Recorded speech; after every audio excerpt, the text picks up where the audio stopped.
I've been using the X4 since release. This is the camera I pick up first when I leave the house every single day to film footage, simply because, yes, performance-wise, it probably isn't as good as a standalone action camera like this, but it's two cameras in one, and the user experience of using this camera since release date has been so good. Even the X3 over the last year or so, of using that before this model came out, it's so much fun to use, and the results you get out of it every time always sort of shock you. You're always impressed, and you get footage and you get shots that you just can't get with the other cameras on the market. We've got no real competitor for the X4, and that's what this video is about. The GoPro 13 has come out recently, yes, an amazing camera in the right conditions with some really interesting accessories they've released, albeit at an extortionate price. The Action 5 Pro has come out recently. I'm a massive fan of that, and this video is not about hitting on those cameras. They are good in the right conditions. GoPro have, of course, got the Max, but it's like 5 years old now, and maybe they'll release it, or maybe they'll update it next year. But the X4 is just always the one I go for. It's so much fun to use. The software and the application is so much fun. It's just my favourite camera. Both have single lens mode, but the beauty of the X4 is it has face tracking with face priority exposure. So I just find in sort of these kind of scenarios, it's a little bit better. It copes with the sun and the exposure a bit better. It's only 4K compared to 5.3K on the GoPro 13. They haven't really upped the resolution on the GoPro. It's the same sensor, same processor, same sort of lens and image and everything. They've just sort of updated the design a bit. So yeah, for me, this is the beauty of the X4, is you can use it like this, just on a normal tripod like I am with the GoPro. It's just like a fixed lens, single lens mode, and you can flip it around. So if I stop recording, I can flick the lens around because it's dual lenses obviously on this Insta360 X4. So if I want to see what's going on in front of me, I can stop it, flick it round, and then record facing forward as well.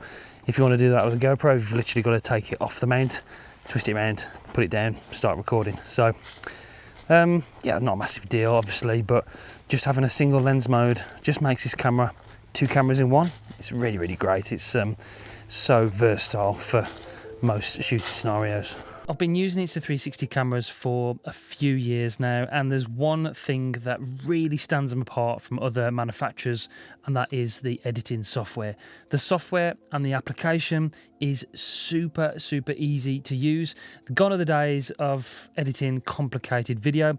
AI is here, of course, we all know about AI, but AI genuinely does help you edit the 360 footage in the app. You've got quick edit, you've got AI edit, and you've got manual pro mode where you can actually add keyframes. It's super easy. I've done a whole video, I'll link it up above, up there to check that out. So the software, the application, brilliant. The desktop studio, absolutely unbelievable, easy to use, downloadable on Windows and Mac. So that's where Insta360 really lead the market, and that's why initially I'd just recommend these cameras over other cameras on the market at the moment, although I am fans of particular the DJI Action 5 Pro that's come out recently. There's a couple of things a GoPro can't do though, and that is 360 video. That includes invisible selfie stick. So I've got it on the carbon action selfie stick from Insta360, the X4 over here, 8K 30 frames per second in 360 footage. It's really phenomenal, really unique, and it's something you just can't do with any other camera.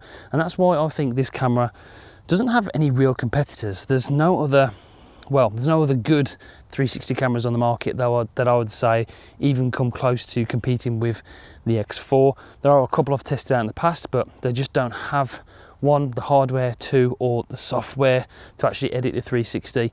Just not good enough. X4 and Insta360 really do lead the way. So 360 footage is something you can do. You can get this invisible selfie stick look. It's like a third person view. It's like you've got your invisible cameraman filming you. The stick is removed in post-production. With the GoPro, you've just got this fixed lens field of view. You can see your arm, and I haven't got a selfie stick here for the GoPro, but you know, if you had it out the length I've got the Insta360, you'd just be able to see the pole in the shot, and you just can't get that shot with the GoPro. You know, it's okay, this is super view, 5.3K, it looks good, but you're just limited with what you can do. So for instance, when we're walking and talking like this, I can move the camera around in post-production. You can just have a look about, see where we are. Having a lovely walk in the late summer here. I'd say late summer, not quite autumn here in the UK. Meteorological summer is over, but it's still very nice. But with the GoPro, you're sort of stuck on me. There's nowhere else you can go, unfortunately. Let's talk about price, because that's a big thing. It's $499 here in the UK, and you get the best 360 camera for that, and you also get 4K 60 single lens mode, which competes. Probably not as good as the other main standard action cameras, but it competes. It's nearly as good. So you're getting sort of two cameras in one. If you wanted to buy, say, the Max and the GoPro 13, you're talking double the money. And not only that, GoPro have released a bunch of different accessories this year, like the macro lens mod, which we've got a video coming on soon, the wide angle lens, which is pretty much the same as a max lens mod 2.0. We've got the ND filter kit, and we've got the media mod here. If you want to buy all the accessories to go with the GoPro 13 to get the most out of that camera, you're looking close to £1,000 in the UK. So when you put it that way, $499 for something like this is pretty damn good value. So MEMODE is another mode which is phenomenal, and it basically lets you shoot the invisible selfie stick look, like the 360 look, but without any post-production. So it does it all in camera, removes the selfie stick for you. It's not 360 footage, it is a flat shot, but basically you just hold the camera out at a right angle towards you, sort of level parallel to the ground, walk around like this, and it uses both lenses to get that shot where it's like the invisible selfie stick. So you can do it in both 16:9 and 9:16 aspect ratio, which you select in the camera, and you get this unique look without having to do any of that. Potentially, if you haven't done it before, fiddly editing. It is quite easy to do now. I've done a whole video on the different AI techniques that you've got built into the Insta360 app and the easy quick edit. There's loads of different ways you can do it. It's so easy to edit now. 360 footage, Insta360 make it very easy. But this is MEMODE. It's easy. Another feature that you haven't got with the GoPro 13. So on top of MEMODE, you've got bullet time, which is another great effect that you can't do with any other camera because it's a 360 camera. 5.7K, 120 frames per second.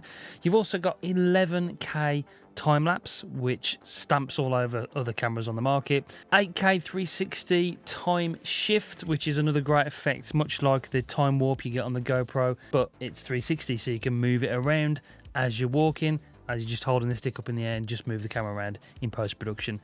It's a brilliant effect. And then you've got other things like AI warp, you've got sky swap in the application, the step-by-step guides. You've also got the tiny planet effect, which again, you can't do with any other camera. So it's just a pinnacle of creativity to me, and it's why it's always the first camera I pick up when I leave the house. Bigger battery on here as well. You've got 2,290 milliamps. The battery life is much better than the other cameras on the market. The GoPro has a 1,900 milliamp, and the Action 5 has a new 1,950 milliamp battery, slightly bigger than the GoPro. The battery life is fantastic on both those cameras. The battery life is fantastic on both these cameras, but it's even better on the X4. It's just something else that stands this out from the others on the market. Both of these cameras have HDR, and that's good for these kind of environments where you're going in and out of sunshine, you're in shade and it's bright. It's really good quality. It's only HDR in 360 with the X4, so this is 360, and obviously that adds 360 stabilisation to the footage as well. What the hell was that? Was that a squirrel? Okay, so obviously that adds 360 footage, 360 stabilisation to the GoPro as well. HDR 4K 30 wide on the GoPro, and sort of, you know, if you tilt it around like this, it doesn't stay central. With 360 footage, everything pan, tilt, left and right is all horizon leveled. So that's the advantage of 360 footage.